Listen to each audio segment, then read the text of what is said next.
வணக்கம் நேர்களே, நான் உங்கள் ஆஸ்ட்ரோ பூர்ணா. இன்னைக்கு நாம பார்க்கக்கூடிய சிறப்பு பதிவு ஜூலை மாத பலன்கள். ஜூலை மாதத்துல கிரகங்களின் கோச்சார நிலவரங்கள் எப்படி இருக்க போகுது, அது ஒவ்வொரு ராசி என்பர்களுக்கும் என்ன மாதிரியான பலனை கொடுக்க போகுது அப்படின்றத இந்த பதிவுல நம்ம தெளிவா பார்க்கலாம். முதல்ல கோச்சார நிலவரப்படி கிரகங்கள் எந்தெந்த அமைப்புல இருக்கு அப்படின்னு பார்க்கும்போது, இந்த மாதத்துல ஜூலை மாதத்துல 13ஆம் தேதி சனி அந்த காலபுருஷனுக்கு 12ஆம் இடத்துல வக்ர நிலையை அடைகிறார். 12ஆம் இடம்ன்ற அந்த மீன ராசியில சனி பகவான் வக்ர நிலையை அடைகிறார். அடுத்து 17ஆம் தேதி ஜூலை மாதம் சூரியன் ஆகப்பட்டவர் மிதுன ராசியிலிருந்து கடக ராசிக்கு பெயர்ச்சியாகி வர்றார்.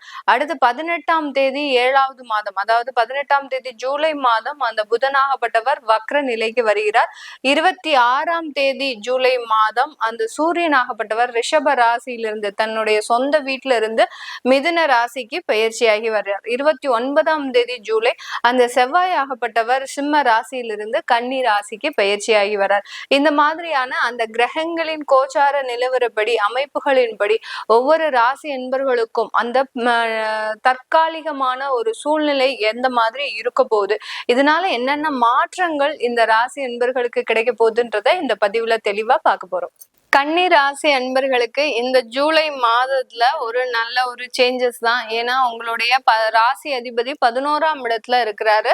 ஆனா மாதத்தின் பிற்பகுதியில பாத்தீங்கன்னா உங்களுக்கு அவர் வக்ர நிலை அடைகிறார். வக்ர நிலை அடைகிறதுனால பெரிய அளவுக்கு ஒன்றும் பெரிய பாதிப்பு கிடையாது. ஏன்னா இந்த கன்னி ராசி அன்பர்கள் பொதுவாகவே பாத்தீங்கன்னா நிறைய திறமைகள், நிறைய ஒரு மதிப்பு மரியாதை இதெல்லாம் இருக்கக்கூடிய ஒரு நபர்கள் தான். ஆனா கடந்த ஒரு 2 வருடங்களாக அந்த மதிப்பு மரியாதை, தேவையான ஒரு அங்கீகாரம் இதெல்லாம் கிடைக்காம ரொம்ப மனதளவு பாதிக்கப்பட்டு இருக்கிறீங்க.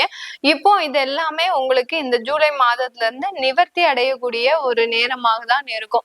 உங்களை பிடிச்ச ஏதோ ஒரு துஷ்ட சக்திகள், அதாவது கண் திருஷ்டியாக இருக்கட்டும், ஏதாவது ஒரு பொறாமை உணர்ச்சியின் மூலமாக யாருடைய உறவினர்கள்னால ஒரு பொறாமை உணர்ச்சியின் காரணமாக ஏதாவது ஒரு சங்கடங்களை நீங்க அனுபவிச்சுட்டே வந்துட்டு இருப்பீங்க.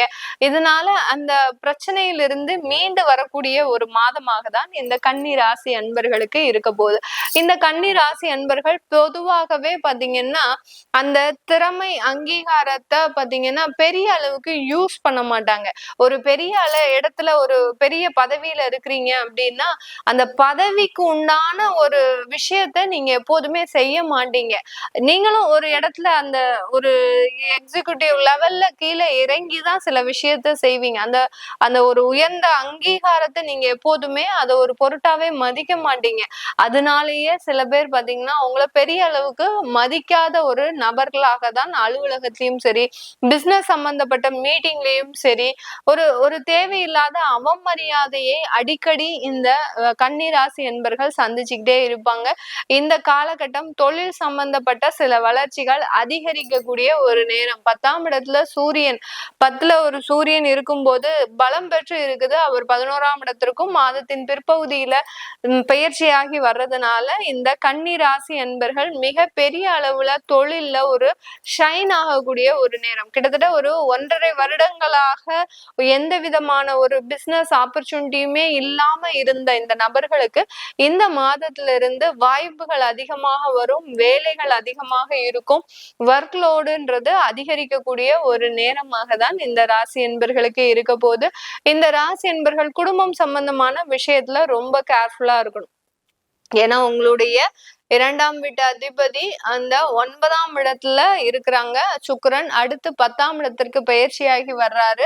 10ஆம் இடத்திற்கு பயிற்சியாகி வந்தாலும் அந்த உறவுகள் வெளியில பிரியறதுக்கு உண்டான ஒரு நேரமா இருக்கும். ஏதோ ஒரு புதுசா நான் தொழில் பண்றேன், புதுசா பாத்தீங்கன்னா ஒரு வேலைக்கு போறேன், இந்த மாதிரிலாம் சில விஷயங்களை அவங்க எடுத்து பண்றதுக்கு உண்டான ஒரு நேரமாக இருக்கும். அதனால ஏதாவது ஒரு கருத்து வேறுபாடுகள், ஏதாவது தேவையில்லாத ஒரு சின்ன சின்ன ஒரு சண்டைகள் இதெல்லாம் வரும். ஏன் இந்த மாதிரி வருது அப்படின்னு கேட்டீங்கன்னா, உங்களுடைய 7ஆம் இடத்துல இருக்கக்கூடிய சனி வக்ர நிலை அடையிறதுனால அந்த கணவன் மனைவி ஒரு கருத்து வேறுபாடுன்றது அதிகரிக்கக்கூடிய ஒரு நேரமாக இருக்கும். இது எதனால அதிகரிக்குது?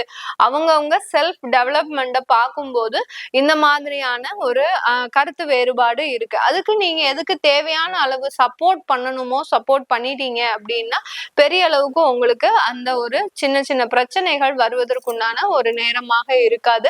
மாணவ பருவங்கள் இந்த காலகட்டத்துல பெரிய அளவுக்கு உங்களை நீங்க தயார்படுத்தி கொள்ளக்கூடிய ஒரு நேரம். ஒரு டார்கெட் வச்சு அந்த டார்கெட்டை நம்ம கண்டிப்பா ரீச் ஆகணும் அப்படின்ற மாதிரியாகலாம் அந்த மாணவ பருவங்கள் ரொம்ப ஷைன் ஆகுறதுக்கு உண்டான ஒரு நேரமாக இருக்கும். ஸ்போர்ட்ஸ்ல இருக்கிறாங்க அப்படின்றவங்களுக்கு எல்லாம் நிறைய ஒரு காம்படிஷன் வாய்ப்புகள் அதிகமா கிடைக்கும். அந்த காம்படிஷன்லயுமே வெறித்தனமா நீங்க விளையாடக்கூடிய ஒரு நேரமாக இருக்கும்.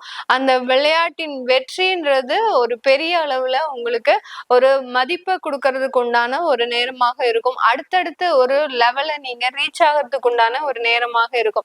நான் விளையாட்டுத்துறை அப்படின்னு சொல்றது கன்னிராசி அன்பர்கள் அவுட்டோர் கேமிங் மட்டும்தான் சொல்றேன், ஆன்லைன் கேமிங் சொல்லல. யாராவது ஆன்லைன் கேமிங் நிறைய பேர் இந்த கேது ஆதிக்கத்துல இருக்கும்போது, அதாவது கேதுவனுடைய சந்திரன் உங்களுடைய அதாவது இந்த ராசியின் மீது அந்த கேது பயணிச்சுட்டு இருக்கும் போது இந்த மே மாதத்திற்கு முன்னாடியில இருந்து பாத்தீங்கன்னா நிறைய கன்னிராசி என்பர்கள் ஆன்லைன் கேமிங்க்கு அடிக்ட் ஆயிட்டீங்க. அதுல இருந்து வெளியில வர முடியாத ஒரு சூழ்நிலையில இருக்கிறீங்க. அந்த மாதிரி இல்லாம அவுட்டோர் கேமிங், கிரிக்கெட், ஃபுட்பால், அடுத்து பாத்தீங்கன்னா செஸ், கேரம், இந்த மாதிரியாக டென்னிஸ், என்னென்ன ஒரு அவுட்டோர் கேமிங்லாம் இருக்கோ அது எல்லாத்தையுமே நீங்க உங்களுக்கு திறமைகள் இருக்கு, அதை நீங்க பயன்படுத்தணும். திறமைகளை இருக்கும்போது பயன்படுத்தாம நீங்க வீட்டுக்குள்ளேயே அடைஞ்சிருந்தீங்க அப்படின்னா பெரிய அளவுக்கு அந்த இடத்துல ஒரு பிரச்சனையை தான் இந்த கன்னிராசி அன்பர்கள் அனுபவிக்கக்கூடிய ஒரு நேரமாக இருக்கும். கோபம் கொஞ்சம் இந்த மாதம் கொஞ்சம் அதிகரிக்கக்கூடிய ஒரு நேரம். யாருடைய ஹெல்ப்புமே இல்லாம நானே தனியாளா இருப்பேன், என்னால எதுவுமே செய்ய முடியும் அப்படின்னு சொல்லி இண்டிபெண்டா இருக்கிறதுக்கு உண்டான ஒரு சுதந்திரமான ஒரு மனப்பான்மைன்றது இந்த காலகட்டம் இந்த ராசி அன்பர்களுக்கு அதிகமாக வெளிப்படக்கூடிய ஒரு தருணமாக இருக்கும். தந்தை வழி உறவுகள் மூலமாக அதிக ஒரு ஒத்துழைப்புன்றது இந்த ராசி அன்பர்களுக்கு கிடைக்கக்கூடிய ஒரு நேரமாக இருக்கும். தந்தையினுடைய பிசினஸ கூட நீங்க அடுத்து ஒரு ஸ்டார்ட் பண்ணக்கூடிய ஒரு நேரமாக இருக்கும். நிறைய பேர் பாத்தீங்கன்னா தொழில் சம்பந்தப்பட்ட விஷயங்கள்ல, அதாவது நகை தொழில், அடுத்து பாத்தீங்கன்னா ஷோரூம், கார் ஷோரூம், பெரிய பெரிய தொழில்கள்லாம் செய்யக்கூடியவர்களுக்கு இந்த கன்னி ராசி என்பவர்களுக்கு இந்த மாதம் மிகவும் பெரிய அளவுல ஒரு நல்ல வளர்ச்சியை தரக்கூடிய ஒரு மாதமாக இருக்கும். இந்த காலகட்டம் உங்களுக்கு அந்த மாதத்தின் பிற்பகுதியில அந்த தொழில்ல லாபம் அதிகரிக்கிறதுக்கு உண்டான ஒரு நேரமாக இருக்கும். தொழில் சம்பந்தமாக வெளிநாடுகளுக்கு செல்லக்கூடிய ஒரு யோகமான காலகட்டம். வெளிநாட்டுல இருந்து ஆர்டர்ஸ் வாங்கிட்டு வரக்கூடிய ஒரு நேரமாக இருக்கும். யாரெல்லாம் டெக்ஸ்டைல்ஸ் தொழில இருக்கிறீங்களோ அவங்களுக்கு எல்லாருக்குமே பழைய ஆர்டர்ஸ் எல்லாமே மீண்டும் புதுப்பிக்கக்கூடிய ஒரு தருணம். யாரெல்லாம் ஆர்டர்ஸ் கொடுத்து வேண்டாம் சொல்லி ரிஜெக்ட் பண்ணாங்களோ திரும்பியும் உங்களுக்கு அந்த ஆர்டர்ஸ் எல்லாம் உங்களுக்கு மீண்டும் வரக்கூடிய ஒரு தருணமாக இருக்கும். இது ஏதாவது உங்களுக்கு கிடைக்கும் அப்படின்னு ஒரு நம்பிக்கை இருக்கிறவங்க கன்னிராசி அன்பர்கள் அந்த ஆர்டர்ஸ் வராம பெண்டிங்ல இருக்கு அப்படின்னா நீங்க ஒரு வாட்டி அப்ரோச் பண்ணுங்க. அப்ரோச் பண்ணீங்கன்னா ஆட்டோமேட்டிக்காக அந்த கொட்டேஷன் உங்களுக்கு கண்டிப்பா ஷுவரா அப்ரூவ் ஆகிறதுக்கு உண்டான ஒரு நேரமாக இருக்கும். பேங்க் லோன்லாம் உங்களுக்கு இந்த காலகட்டம் வசதியா உங்களுக்கு அப்ரூவ் ஆகும். அடுத்து பாத்தீங்கன்னா சொந்த வீடு பாக்கியங்கள், இது எல்லாமே உங்களுக்கு நல்ல ஒரு வளர்ச்சியை கொடுக்கறதுக்கு உண்டான ஒரு நேரமாக இருக்கும். சொந்த வீட்டுக்குள்ள போகிற நேரம் உங்களுக்கு அடுத்து படிப்படியாக ஒரு நல்ல வளர்ச்சியை சந்திக்கக்கூடிய ஒரு நேரமாக தான் இந்த கன்னி ராசி என்பர்களுக்கு இருக்க போகுது. இது எல்லாமே நம்ம கோச்சார நிலவரப்படி பலன்களை கணிச்சு சொல்லியிருக்கிறோம். உங்களுடைய தசாபுத்தி பலன்கள், சுயஜாதக பலன்களை பார்க்கணும் விருப்பப்படுறவங்க கீழே இருக்கிற நம்பருக்கு வாட்ஸ்அப்ல அப்பாயின்மெண்ட் வாங்கிக்கிட்டு நீங்க என்கிட்ட கன்சல்ட் பண்ணிக்கலாம். உங்களிடமிருந்து விடைபெறுவது உங்கள் ஆஸ்ட்ரோ பூர்ணா. நன்றி, வணக்கம்.